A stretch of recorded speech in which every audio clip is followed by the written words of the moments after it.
The FEMA plans to imprison American citizens have generated a lot of interest around the country in locating the potential prison camps throughout the country.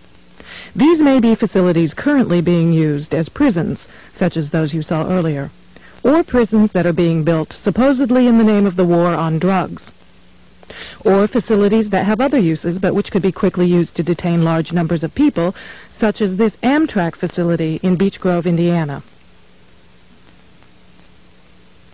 We're standing now in the main parking lot, which doesn't look too sinister. At this level, it is a very large parking lot, fenced on all sides by fence topped by barbed wire. It also has these electronically operated turnstiles.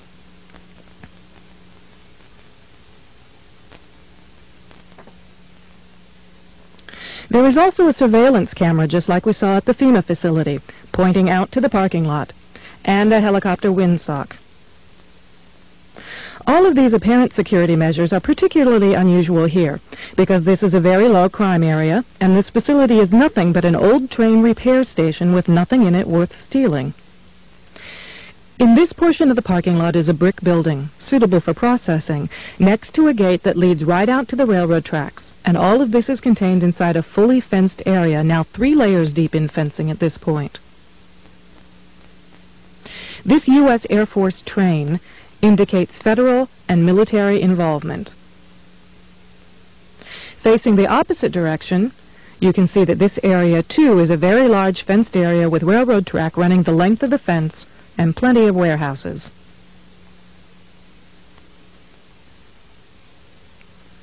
This facility was supposed to have closed in June of 1993, yet instead several $1 million in federal funds have been spent on supposed renovations over the past 2 years.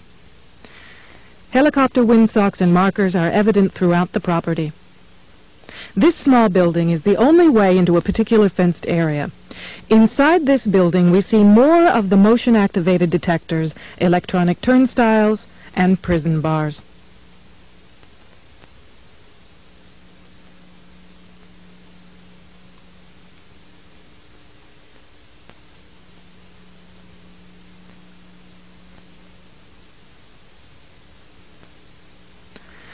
All of the renovations to this property have involved putting in new fencing, electronic turnstiles, concrete flooring in unused warehouse buildings, and putting in large gas furnaces on buildings that were never heated any time in the past 20 years.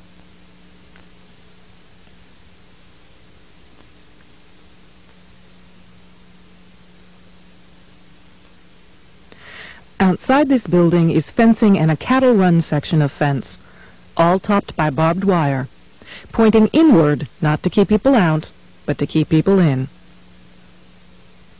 This was common throughout the facility, particularly the new fencing that had been erected.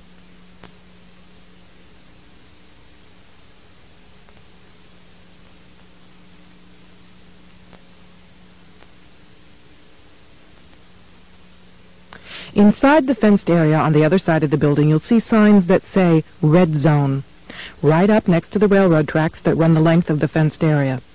Next to the Red Zone sign, you can see closely numbered markers on the fences that are too closely spaced to be parking markers, just as if they plan to have people line up to board the trains.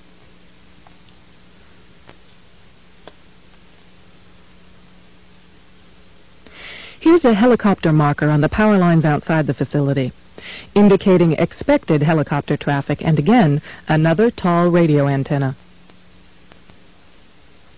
Looking around, you can get an idea of how huge this place is and how many people it could contain in its fenced-in area.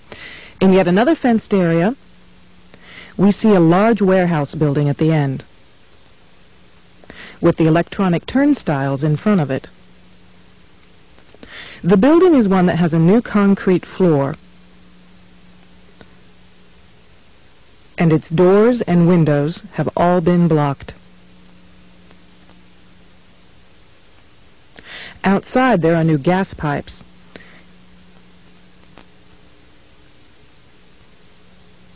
Even as we were filming, a black helicopter flew over us, observing what we were doing, which has happened many times when we have been at the facility.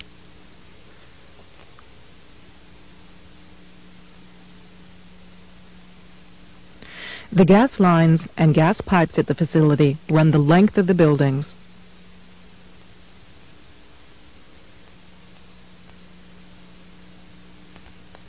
And come out at some very, very large brand new furnaces that have been installed at the buildings throughout the facility.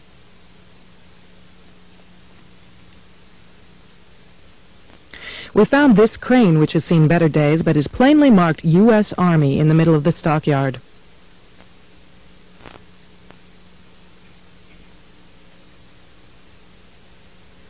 We found other fully working military trucks and equipment here at other times.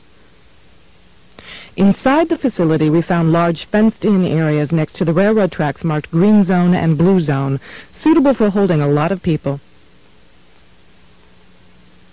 Many of the old warehouse buildings have had new concrete floors put into them. Unused sections of railroad track have been dug up and replaced, and from the supplies in the stockyards, it is obvious they will be doing even more construction and fencing.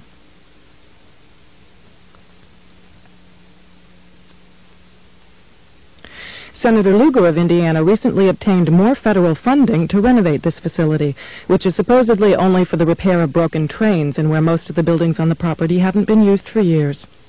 It certainly appears they are expecting more than just broken trains. This tower, overlooking the entire facility at one end of the facility along the railroad tracks, also has a radio antenna on it with a ladder up inside of it. It would make an excellent watchtower.